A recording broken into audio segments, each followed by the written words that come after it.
talking to, and that's what we're selling. And we're very lucky and thankful that the advertisers are seeing that what we're doing is we're very direct. We're not really looking at competing head-on against the two top networks. So, for us, that's the big difference we're doing. Itong mga malalaking ito na content na ginagawa namin, we've already pre-sold them. Last question po, are you discovering new stars this year, coming year? Since marami na din po yung nawala sa TV5. Definitely, that's part of what we're trying to do. If you will notice, isa pa sa ginagawa naming iba is we partnered with the director. So instead of partnering and signing up stars, yung mga artista, we're going the other way. We're going behind the camera, we're partnering with the filmmaker or the storyteller.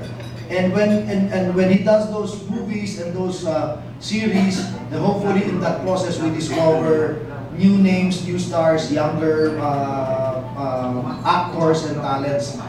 And hopefully that's what happens. I mean, I'll be very honest with you, there's no assurance that it's going to work. But at least we're trying something different. Because we know if we're going to do what we've been doing in the past, it's an exercise in futility. We have no chance. So at least now we're putting something different out there. And if it doesn't work, it doesn't work. I'm a basketball coach by profession, and coaches are hired to be fired. So, I've been hired to do this job, to do a job here. If it doesn't work, then they replace. Then we move on, the organization moves on to the next one. But at least we are doing something. We're doing something different. And hopefully it clicks, it gains traction.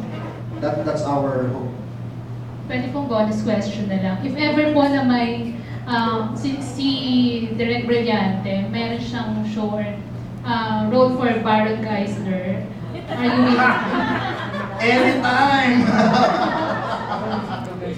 Open po kayo. Nag-guest sa amin sa Good Times with Mo yun. We have Good Times with Mo on Digital 5 every night. That's a very high rater. That's always iTunes top 10, di ba? The New York Times did a full feature on Good Times with Mo on podcast. So yeah, we're open. Open kami sa lahat ng yan.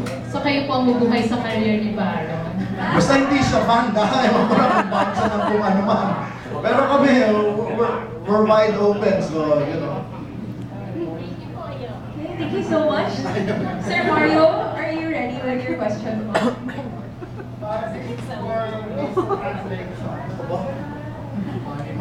We all know that TV5 has been losing for the past few years. So I would just like to ask, what is the financial status of TV5 now? We're still losing money. But our losses are getting lesser. Partly because we have been addressing our costs, diba? Obviously the productions we've done in the past have been very expensive.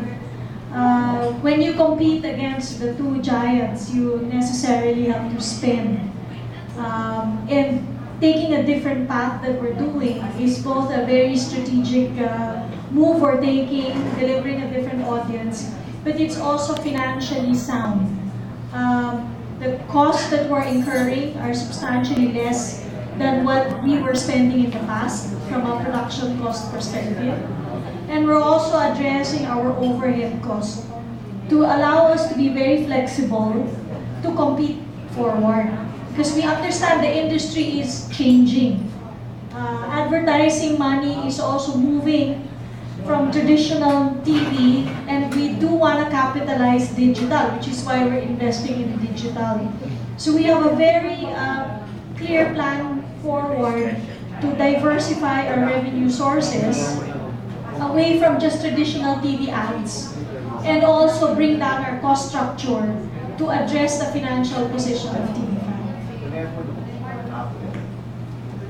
So when Mr. Reyes says that some of the programs are pre-sold, you're not necessarily eyeing higher ratings, but the possibility of making a return of investment. Yes, on that's the projects that's correct. That's correct.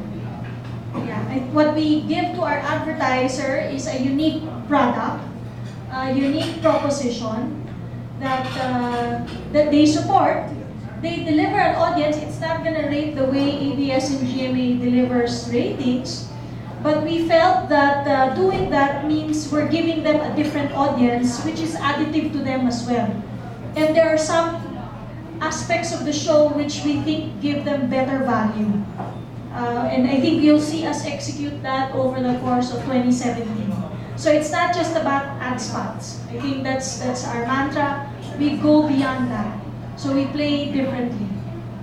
Kasi it's obvious that if you're aiming for higher ratings, Brillante will not be the director to do that because he has never achieved commercial success. He wins awards abroad, but his movies have never been shown here to great commercial success. So Yes, agree. You're aiming for a different market. Last year, when Mr. Lorenzana invested a lot on Viva and the productions of Viva, most of us in the press were already saying that this will not rate because the shows that TV5 showed were already shown in other channels and they did not rate also. So honestly, I didn't see the logic behind the shows produced by TV5 last year. So hopefully, I would trust your judgment and let's see if this path that you are taking now will be really beneficial for the network. What do you think, Mario, if I can ask you, what do you think? Does this have a chance? Will Brillante have a chance? Honestly, considering his track record, but that's beside the point because you said you are aiming for a different market. So if you reach that market that you are targeting, then well and good. Diba?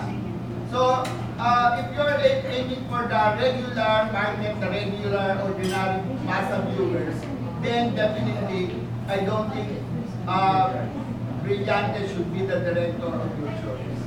That's a great point, and that's exactly the way we're approaching it. We are not targeting that regular audience. So hopefully, again, like I said, it works. We will never know until we know, until we've done it. So, yeah. So good luck and Kaya tulungan nyo kami. Isulat nyo, ikwento nyo sa mga tao yung ginagawa namin. Yes. well, you should also be tapping another market rather than the traditional press because the audience you are aiming for is different. Then you should get the people who are more accessible to that kind of audience. Agree. And that's what we're doing on the digital space. That kind of audience naman. Thank you for your inputs.